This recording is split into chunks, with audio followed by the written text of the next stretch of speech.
में एक कदम आगे। आप देख रहे हैं गुलिस्तान न्यूज। अभी तक का उर्दू खबरनामा लेकर मैं आपका मेजबान गौहर कुछी आपकी खिदमत में हाजिर। उर्दू खबरनामे में सबसे पहले अभी तक की बड़ी खबर श्रीनगर से आ रही है कि एनफोर्समेंट डायरेक्टोरेट ने एक बार फिर डॉक्टर फारूक अब्दुल्ला को तलब किया है।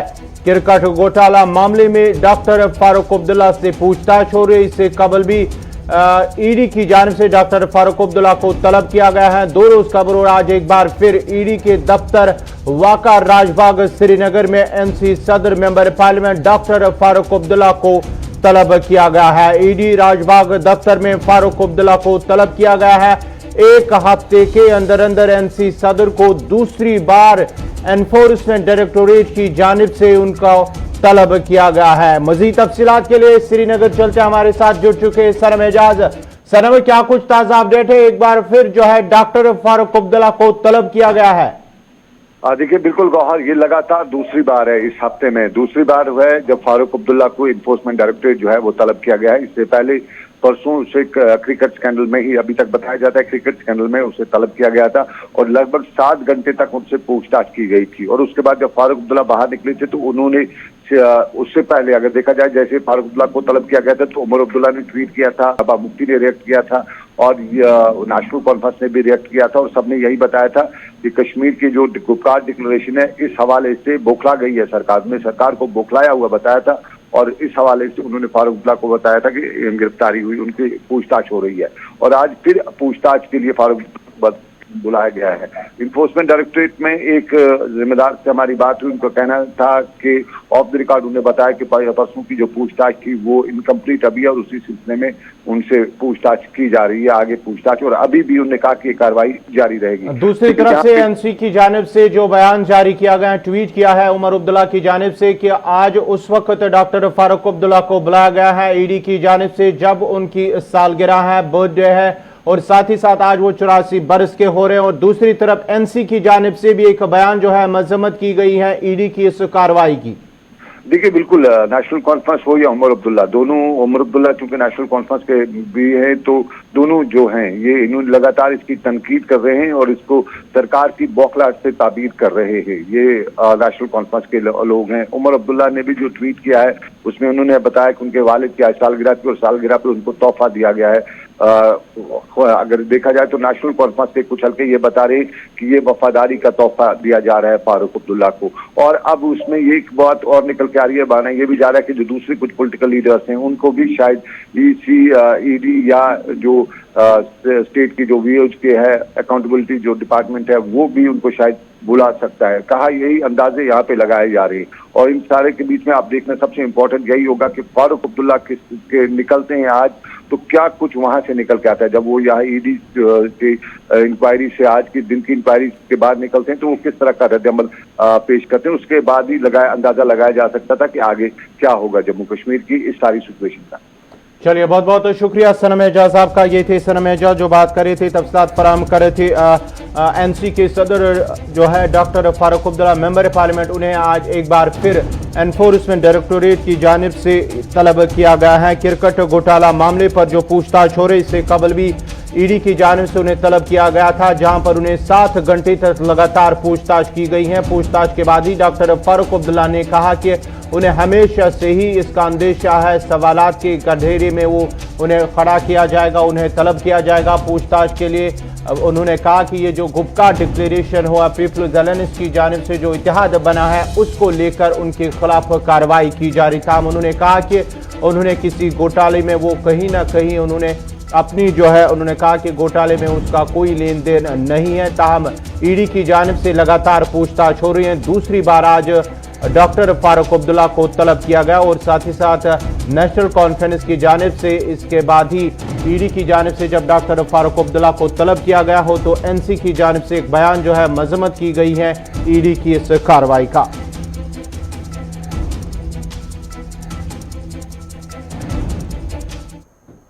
आज मुल्क भर में पुलिस यादगारी दिन मनाया जा रहा है, जिस दौरान जांबा को हुए पुलिस एहलकारों को खराज अकीदत पेश किया जा रहा है। इस सिलसिले में नई दिल्ली में सबसे बड़ी तकरीब मुनक्कद हुई जिसमें वजीर दाखिला अमित शाह ने शिरकत करते हुए जांबा को हुए पुलिस एहलकारों को खराज अकीदत पेश किया है।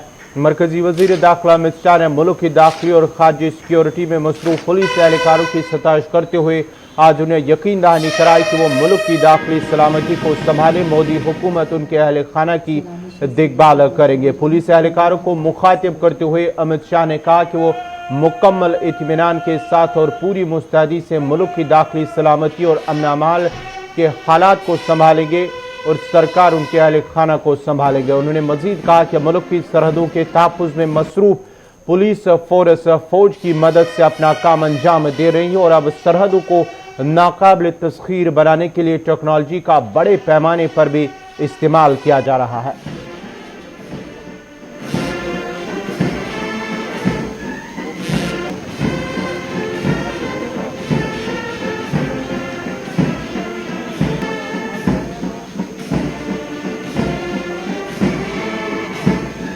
प्रेरणा दें।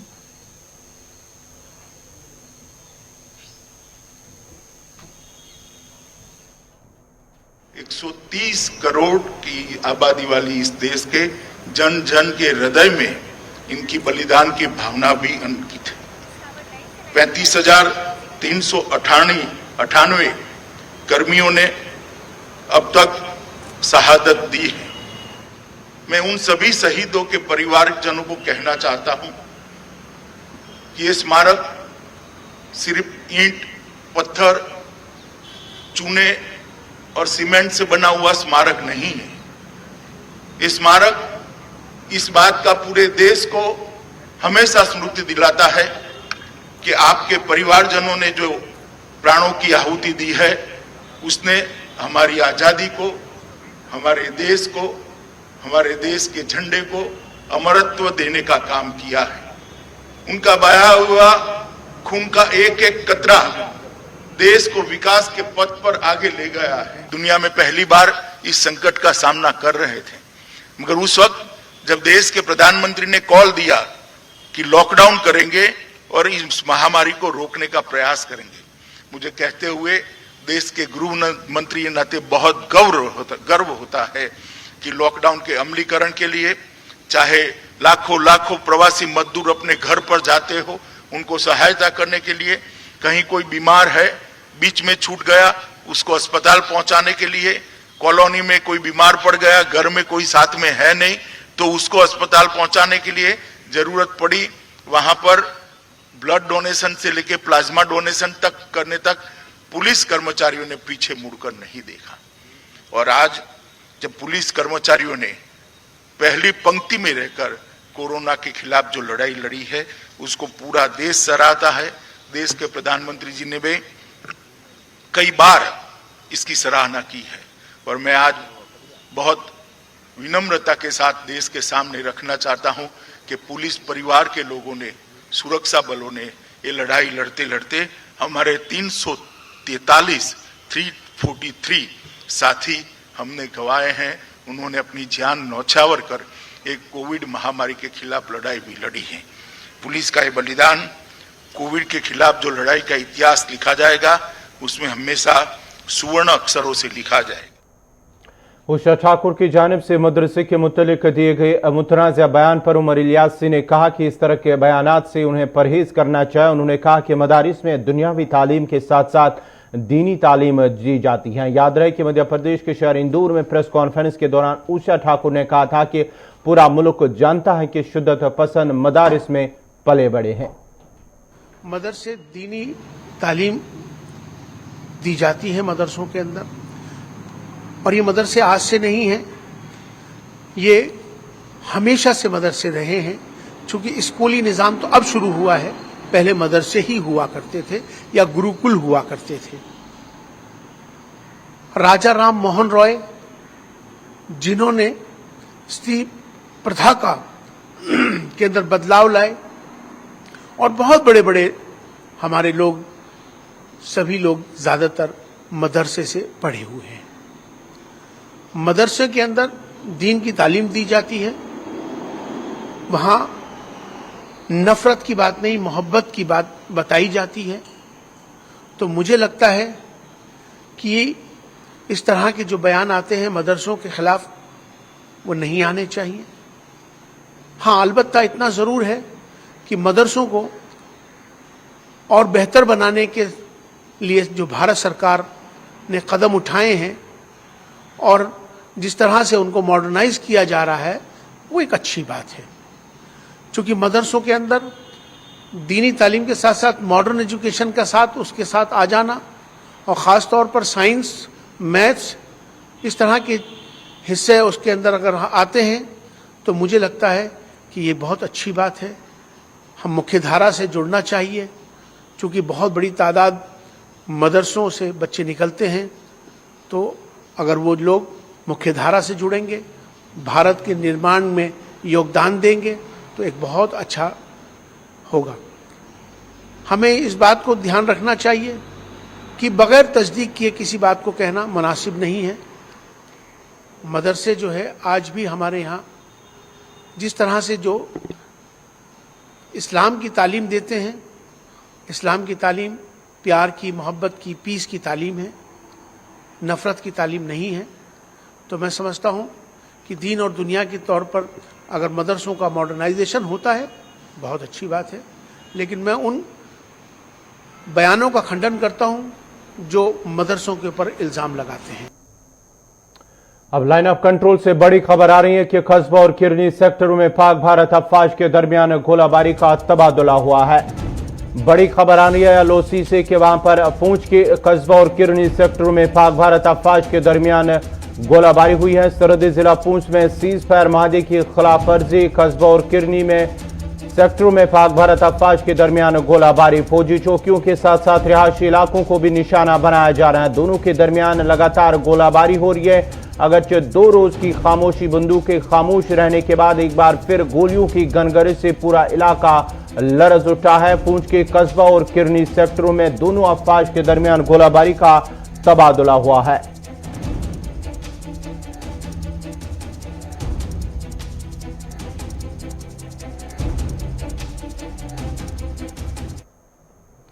अब लाइन ऑफ एक्चुअल कंट्रोल पर जहां भारत और चीन के दरमियान कशीदगी जारी है, वहीं पर आज भारत की जानिब से कल शाम गुज़श्ता शाम जो है हिरासत में लिए गए थे एक चीनी फौजी एहलकार को चीन के हवाले कर दिया गया है। भारत चीन कशीदगी मामले पर गुज़श्ता शब चीनी फौज को चुशूल मोल्डो के मकाम पर चीन के हवाले कर दिया गया है। फौजी सरबराह की मीटिंग जो आला सतही मीटिंग होगी, 8वीं मीटिंग दोनों के दरमियान, उससे कबल ही इस तरह का इकदाम उठाया गया है। आपको बताते चले कि भारतीय फौज ने शुमाली मशरकी लद्दाख में जो पकड़े गए PLA के सिपाही को चीन के हवाले कर दिया है। गुज़श्ता रात फौज ने चुशूल मोल्डो के मकाम पर गिरफ्तार फौजी को चीनी फौजी के यानी PLA के हवाले कर दिया। 2 रोज कबल चीनी फौज ने भारतीय फौज के जरिए मशरकी लद्दाख में वो दाखिल हुए थे चीनी भारतीय हदूद में। उसके बाद उन्हें हिरासत में लिया गया है पूछताछ के बाद ही। उसके बाद अब जो है उन्हें गुज़श्ता शब चीनी फौज के हवाले कर दिया गया है। आपको बताते चले कि भारतीय फौज ने सिक्किम के पठार पर जो 3 चीनी शहरियों ने अपना रास्ता खोया था, उसके बाद उन्हें चीन के हवाले भी, वो चीनी शहरी थे, उन्हें तिबी इमदाद और खाना और गर्म कपड़े भी फराम किए थे। उसके बाद उन्हें सही रास्ता तक पहुंचा और उन्हें मंजिल की तरफ रवाना किया गया था।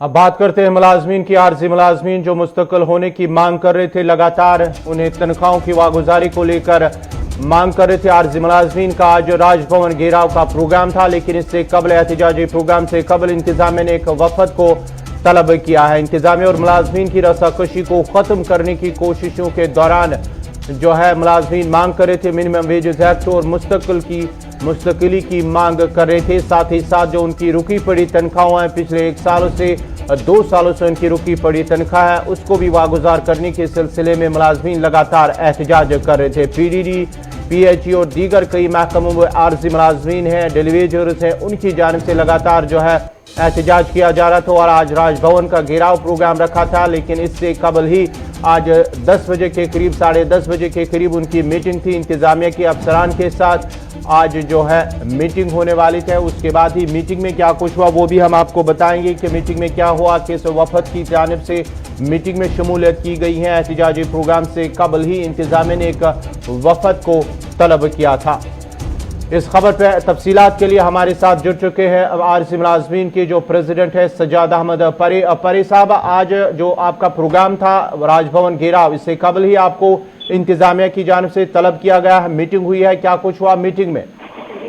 जनाब गवर्नर इंतजामिया की तरफ से जो अफसरान थे उन्होंने हमारे साथ मीटिंग की। बड़े अच्छे खुशगवार माहौल में मीटिंग हुई। हमने डेली वेजर्स कैजुअल लेबर्स की डिमांड जो जायज और तस्लीमशुदा डिमांड्स है, जिनको सरकार ने माना है, जिनको सरकार ने उसूली तौर पर माना भी है और इनके हवाले से वक्तन फवक्तन ये वादे भी किए हैं, ऐलानात भी किए हैं कि इनको पूरा किया जाएगा। उन सब के हवाले से हमने बातचीत की, उनके हवाले से हमने सरकार को आगाह किया, लेकिन सरकार ने अभी भी वक्त मांगा है। हमने सरकार को कहा कि 26 साल गुजर गए, वक्त देते देते अब हम कोई और वक्त नहीं दे सकते हैं। हमने फैसला कर लिया है कि हम अपना एहतिजाज बराबर जारी रखेंगे और आइंदा का जो प्रोग्राम होगा वो अभी जो सज्जाद साहब, आपसे जानना चाहेंगे जो मीटिंग हुई है, मीटिंग में आपने किन किन मुद्दों को रखा है, आपके क्या मुतालबात थे जो आपने इंतजामिया के अफसरान के सामने रखे, उन मुतालबात में क्या क्या चीजें थी?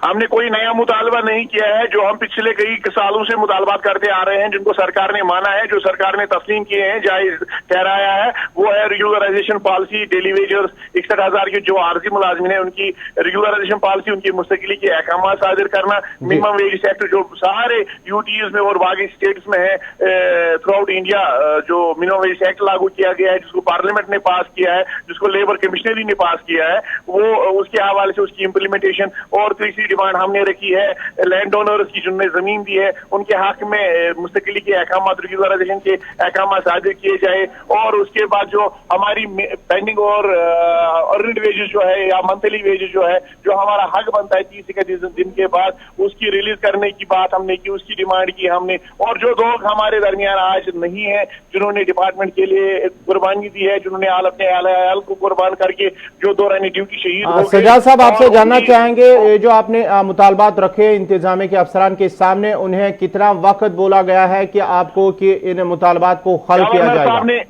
गवर्नर साहब ने एक कमेटी तश्कील दी थी, जिस कमेटी ने हमारे साथ बात की। उन्होंने कहा कि हम आपके मुतालबात के हवाले से गवर्नर साहब के सामने आज शाम तक ही सारे जो मुतालबात है उनके सामने रखेंगे और उसके बाद फैसला सामने आ जाएगा। तो उन्होंने दरखास्त की थी कि आप अपना जो प्रोग्राम है इसको पोस्टपोन किया जाए, इसको रेफर किया जाए। लेकिन हमने Jammu Kashmir casual daily wagers forum की क़यादत में मीटिंग करके ये फैसला लिया कि जब तक कोई अमली तौर पर ठोस फैसला नहीं लिया जाता है, जब तक कुछ इन राइटिंग में नहीं आ जाता है, तब तक कोई हड़ताल वापस नहीं ली जाएगी। और जो आइंदा का लाएअमल है, जो आइंदा का प्रोग्राम है, उसकी का ऐलान आज ही प्रोग्राम के अंदर शेर कश्मीर पार्क में किया जाएगा। चलिए, बहुत बहुत शुक्रिया सज्जाद अहमद परे साहब आपका। ये थे सज्जाद अहमद परे, जो आरसी मुलाजमीन की जानिब से जो उनके प्रेसिडेंट हैं, उनका वफद को आज इंतजामिया की जानिब से उन्हें तलब किया गया था। मीटिंग हुई थी राजभवन के अंदर, जहां उन्होंने आज राजभवन घेराव का प्रोग्राम रखा था।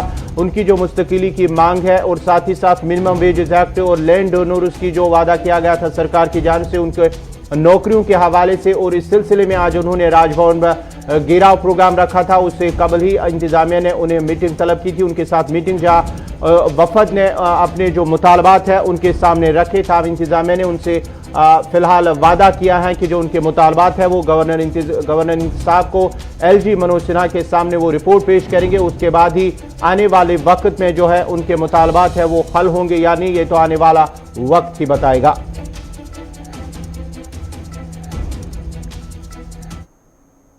दिल्ली में जहां फिजाई आलूदगी की वजह से अवाम को मुश्किलात का सामना करना पड़ रहा है, वहीं अब दिल्ली सरकार की जानिब से एक मुहिम शुरू की गई है, जिस दौरान फिजाई आलूदगी को कम करने के लिए रेड लाइट पर गाड़ियों को बंद करने के हवाले से अपील की जा रही है। इस मौके पर रेड लाइट शुरू होते ही ड्राइवरों को फूल देकर इंजन बंद यानी कि गाड़ी बंद करने की अपील की जाती है। इस मौके पर लोगों ने इस मुहिम को सराहते हुए कहा कि ये एक अच्छी कोशिश है, जिससे काफी हद तक दिल्ली में फिजाई आलूदगी पर काबू पाया जा सकता है। आई थिंक ये अच्छा है अभी, क्योंकि पोल्यूशन बढ़ रहा है, तो फॉर द टाइम बिंग अभी 4-5 महीने जैसे सर्दियों में हमेशा बढ़ जाता है, पोल्यूशन में पराली वराली का भी सीन है जो हरियाणा से होता है, तो अभी बंद कर लेनी चाहिए जितना हम कंट्रोल करेंगे, और बाकी गवर्नमेंट अगर हरियाणा गवर्नमेंट से बात करके कुछ कर पाए तो वो भी बेटर है। It's a good effort. Sir ये बहुत ही अच्छा कैंपेन है और इसमें हमें बढ़ चढ़ कर हिस्सा लेना चाहिए ताकि हमारे सोसाइटी में जो हम लोग हैं सभी का स्वास्थ्य सही रहे। और ये तो हमारा एक पार्ट है, हमें और भी पार्ट में काम लेना चाहिए। जैसे अभी हमारा दिवाली आएगा तो हमें उसमें जो हमारे पटाखे वगैरह हैं बच्चों को हमें समझाना चाहिए कि इससे पोल्यूशन होता है, और हमें इसमें थोड़ा सा पीछे हटकर अपने आप को दिवाली जो है एक दिए के साथ ही बनानी चाहिए। और पोल्यूशन में जितना भी हम सहयोग दे सकते हैं इसको घटाने के लिए पूरा सहयोग हमें देना चाहिए। इसके मुख्य उद्देश्य यह है कि प्रदूषण जो दिल्ली में इस समय हाई लेवल पर चल रहा है उसको कम करने के लिए सबका सहयोग लिया जा रहा है। फूल हम इसलिए देते हैं ताकि उसको याद रहे कि रेड लाइट पर हमको अपनी गाड़ी का इंजन बंद रखना है। इंजन बंद होने से धुआं प्रदूषण कम होगा और जो है सभी को लाभ होगा, और उसका अपना भी उसका लाभ है कि ईंधन बचेगा और साथ में देश को भी लाभ होगा। फूल इसलिए दिया जाता है ताकि उसे अगले चौक तक याद रहे कि मुझे रेड लाइट पर अपना इंजन बंद रखना। शुमाली जिला बारामूला के सब डिवीजन पट्टन में 50 साल पुराने रिसीविंग स्टेशन की हालत खस्ता है, जिसकी वजह से इलाके में अक्सर बिजली मुनक़ता रहती है। पट्टन में कायम रिसीविंग स्टेशन में इलेक्ट्रिक पैनल्स पूरी तरह से बोसीदा हो चुके हैं, जिसकी वजह से इलाके में बिजली सप्लाई शेड्यूल के मुताबिक फराहम नहीं की जा रही है, जिसकी वजह से आवाम को मुश्किलात का सामना करना पड़ता है। पट्टन इलाके के लोगों का कहना है कि मौसम सरमा आने से कबल ही इलाके में बिजली गायब रहती है, जिसकी वजह से आम सारिफीन को तरह तरह के मुश्किलात का सामना करना पड़ता है। उन्होंने लेफ्टिनेंट गवर्नर इंतजामिया से मुदाखलत की अपील करते हुए पट्टन रिसीविंग स्टेशन में नई पैनल्स लगाने के साथ साथ रिसीविंग स्टेशन की पूरी मरम्मत कराने की मांग की है। हमारा रिसीविंग स्टेशन है ये कोई 50 साल पुराना है, तो इसमें रिप्लेसमेंट करनी होती है। रोज़ बरोज़ इसके पैनल ख़राब हो जाते हैं और हमें लाइट की बहुत प्रॉब्लम होती है। हमारी गुजारिश यही है एलजी से, ऑनरेबल एनजी से, कि वो हमारे इस रिसीविंग स्टेशन को रिनोवेट कराए और इसको ठीक कराए कि ताकि हमें जो पट्टन का ये टाउन है इसमें लाइट रहे।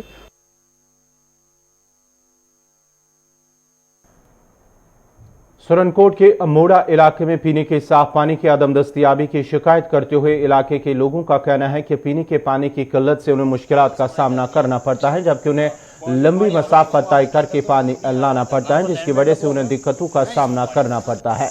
उन्होंने मुतलका महकमे के आला हुकाम से अपील की है कि इलाके में पानी की किल्लत को दूर किया जाए ताकि उनकी मुश्किलात दूर हो सके। चौधरी फकरुद्दीन, सेड़ी ख्वाजा, मल्ला बनी टॉप। मारो माल तो साहब खत्म हो गया, हमने कोई माल मेशी आज नहीं रहा। हम बिल्कुल नंगा 6-6 किलोमीटर हम पानी लिया मला आवा। मारो आज तक पानी को मसलो हल नहीं होयो। रोड को प्राइम मिनिस्टर साहब ने क्योंकि हम रोड पहुंचाऊंगा, एमएलए साहब ने क्यों, सारा ने क्यों, लेकिन हमने कोई रोड की सहूलत नहीं, कोई नहीं। मारो बीमार आदमी ही धो जाएगो, उसने हम चक के तो चारपाई पर मदाने ले जा तो वो रास्ता में दम तोड़ जाए, वो रास्ता में दम तोड़ जाए।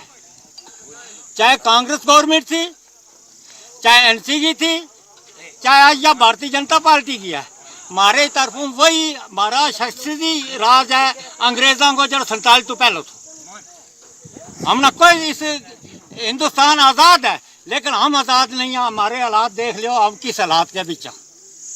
इस वास्ते यह हमारी पुरजोर अपील है कि सब तो पहले हमारो पानी को मसलो हल किया जाए। वादी में पिछले कई सालों से माफिया नदी नालों से गैर कानूनी तौर पर रेत, बाजरे और पत्थर निकालने में सरगर्म अमल है और इससे माहौलियात को हो रहे नुकसान की किसी को भी फिक्र नहीं है। हालांकि कानूनी तौर पर इस पर पहले से ही पाबंदी है। इस नाजायज और गैर कानूनी कार्रवाई से माहौलियात पर गहरा असर पड़ रहा है और पीने के पानी के आलूदा होने का खतरा भी पैदा हो गया है। शुमाली कश्मीर के बनियारी हाजन बांडीपुरा में वुलर के किनारे माफिया की जानिब से गैर कानूनी तौर पर मिट्टी निकालने का काम जारी है, जिसके नतीजे में न सिर्फ मछलियों को खतरा लाहक हो गया है बल्कि ये माहौलियात के लिए भी काफी संगीन है।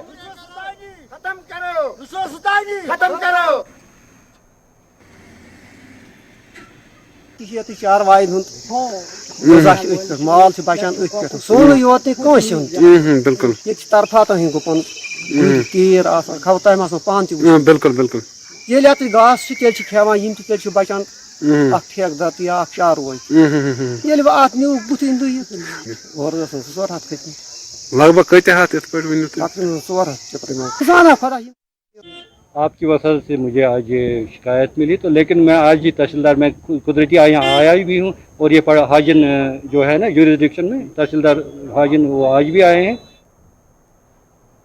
इसी के साथ ही अभी तक का उर्दू खबरनामा इख्तिताम पजीर हुआ। चाहता है अपने मेज़बान गौहर कुछे को इजाज़त दीजिए। अल्लाह हाफ़िज़।